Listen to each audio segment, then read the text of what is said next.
In this video, we're going to check out the YSIM Subsonic Amateur Jet and take it for a flight test and give you our opinion whether is it worth spending your hard-earned cash on this aircraft for Microsoft Flight Simulator.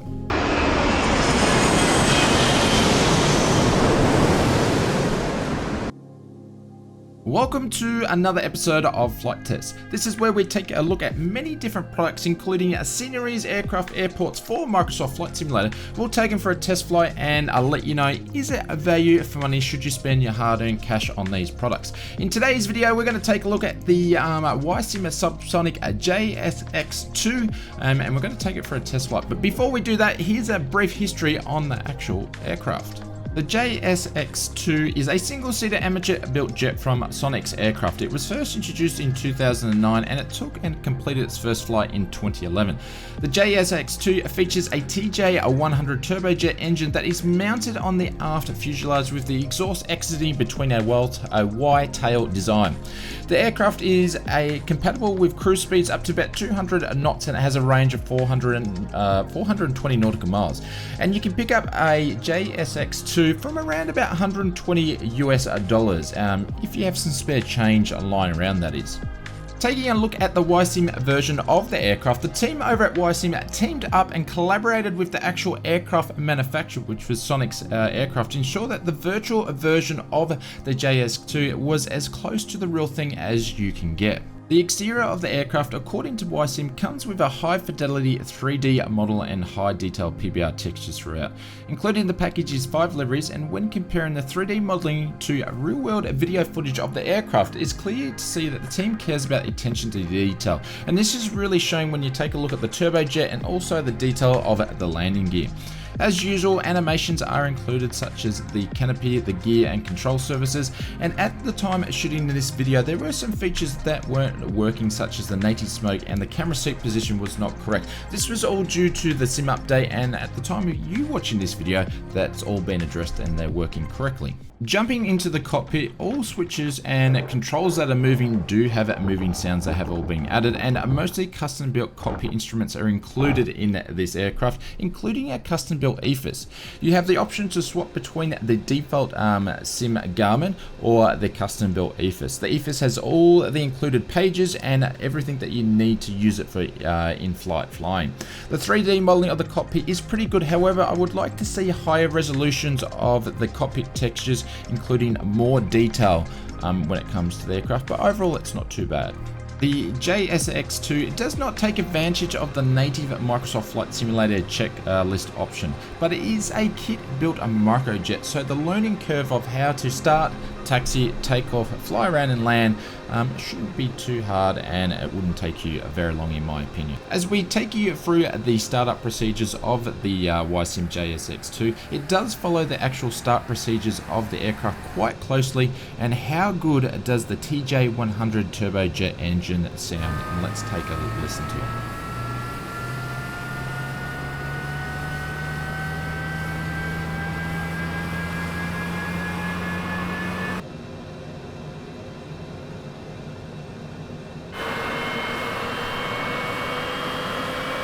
Taxiing the aircraft is very simple and a joy in my opinion. I found that steering of the JSX2 while taxiing was easy and believable, and you won't need much throttle to get things moving. But be careful it doesn't get away from you. Once you get some speed taxiing, it can bolt down the taxiway.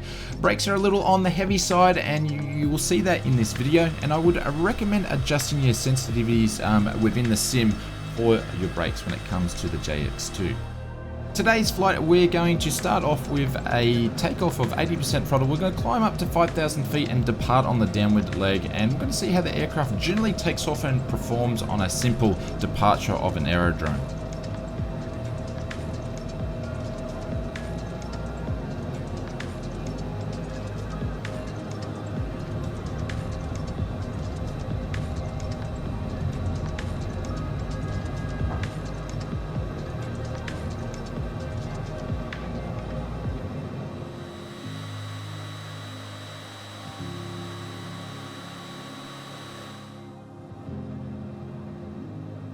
The JSX2 has a very docile wing and it's a very forgiving aircraft, and you can feel that in the sim as well.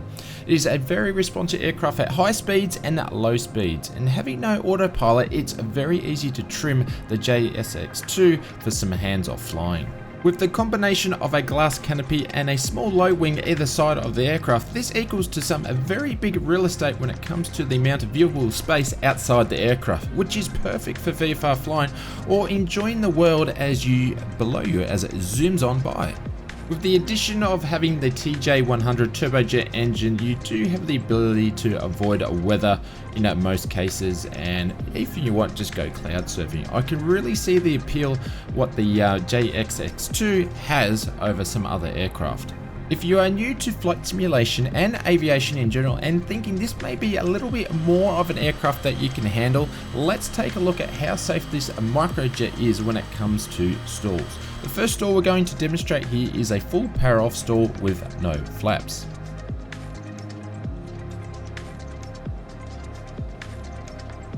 As you can see, it is a very benign stall. We basically only saw a little bit of a nose drop and it was easy to control to bring the JSX2 out of a stall. The second stall we are going to complete is a one with a full power off with a little bit of flap. In this stall, we're going to try to produce a wing drop. The wing drop again is a very minor and just proves that this is a great aircraft for newcomers as well as the everyday virtual pilot. Now that we have taken a quick look at how the JSX2 performs in the air, let's see how she looks in the air.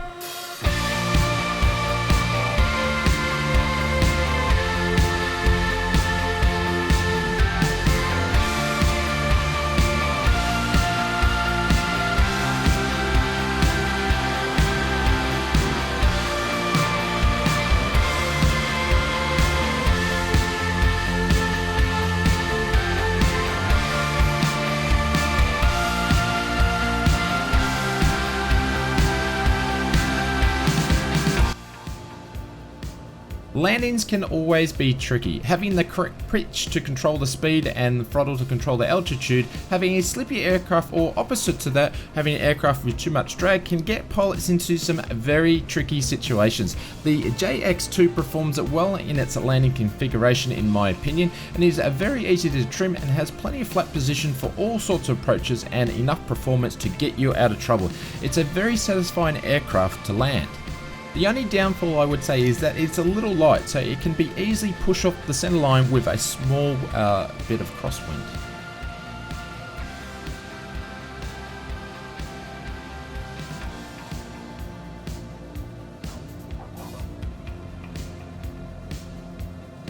We have had the privilege of trying out many aircraft over different platforms for many years now, and sometimes you come across little pockets of gem, and I would have to say that the JSX2 places itself into this category. It's a great aircraft and it is a very good value for money in my opinion.